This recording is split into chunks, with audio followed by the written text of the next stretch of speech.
महाराष्ट्रामध्ये एक धरण असं आहे की या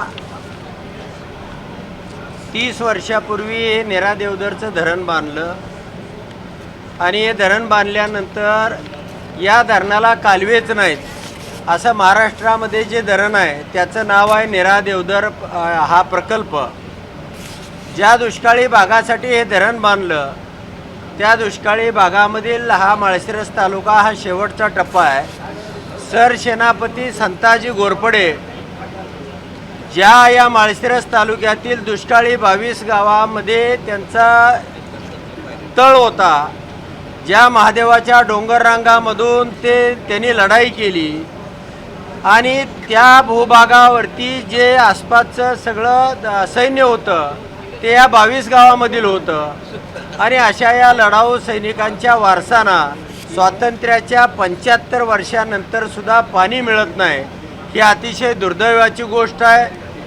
गेल्या 7 महिन्यापासून पहिल्या अधिवेशनापासून मी सरकारला वारंवार प्रश्न विचारतोय। नागपूर अधिवेशनामध्ये सुद्धा प्रश्न विचारला होता, या ठिकाणी आज सकाळी सुद्धा प्रश्न विचारला, त्याच प्रकारचं मोहगमपणानं उत्तर दिलं जातं आणि या धरणाचे कालवे मात्र काढले जात नाहीत। या धरणाचं जे पाणी आहे हे 19 तालुक्यामध्ये डिस्ट्रीब्यूट करून वाटलं जातं आणि जाणीवपूर्वक साधारणपणे 1500 ते 2000 कोटी रुपये फक्त लागणार आहेत आणि असं असताना सुद्धा त्या ठिकाणी पाणी दिलं जात नाही। आणि म्हणून या सरकारचा निषेध करण्यासाठी, या सरकारला जागृती येण्यासाठी आणि या तालुक्यामधील माळशिरस तालुक्यामधील लोकप्रतिनिधी म्हणून, आमदार म्हणून या ठिकाणी त्यांची बाजू ठामपणानं मांडण्यासाठी मी असा पोशाख परिधान केलेला आहे की या सरकारचं लक्ष वेधावं, ह्या सरकारला या माध्यमातून जाणीव व्हावी की त्या ठिकाणी काय परिस्थिती निर्माण झालेली आहे।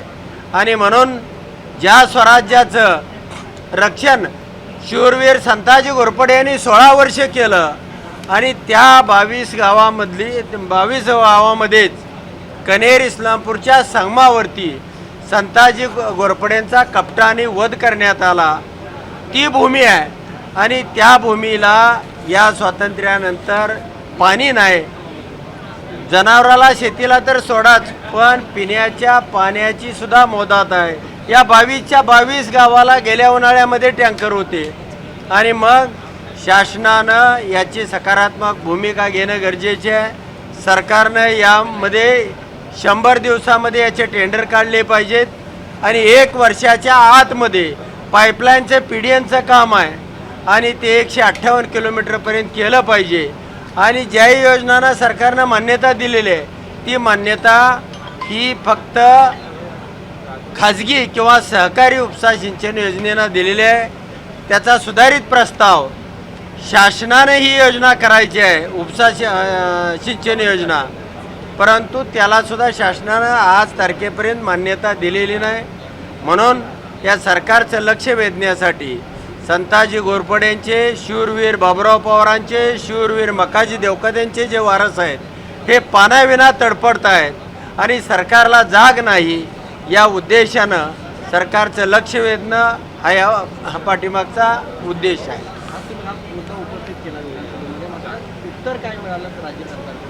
राज्य सरकारकडून इथे केलं जात आहे, सरकार प्रयत्नशील आहे, सरकार तरतूद करतं आहे, परंतु केलेली तरतूद ही 10 वर्षामध्ये या वेगानं 247 कोटीची तरतूद केलेली आहे, त्या ठिकाणी 2700 कोटी रुपये लागणार आहेत। म्हणून सरकार 10 वर्षाचा हिशोब मांडतं आहे। आम्हाला 1 वर्षामध्ये पाणी पाहिजे आणि त्यासाठी आम्ही वाटेल ते करू।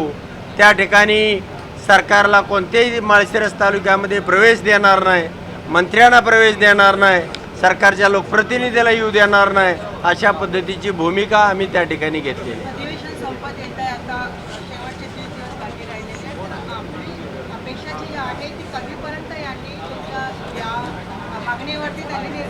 सरकारला अल्टिमेट दिलेला आहे, तुम्ही 100 दिवसाच्या आतमध्ये टेंडर काढलं पाहिजे आणि जर हे सरकारनं टेंडर काढलं नाही तर मात्र त्या भागातली जनता मुंबईच्या दिशेने कूच करेल आणि या मंत्रालयामध्ये जोपर्यंत तुम्ही आम्हाला आमच्या हक्काचा पैसा देणार नाही, आमचा कॅनॉल पूर्ण करणार नाही, महाराष्ट्रामधलं असं जे धरण आहे की 30 वर्ष धरण बांधून ठेवलेलं आहे, पाणी आहे, पण त्याला कॅनॉल नाहीत.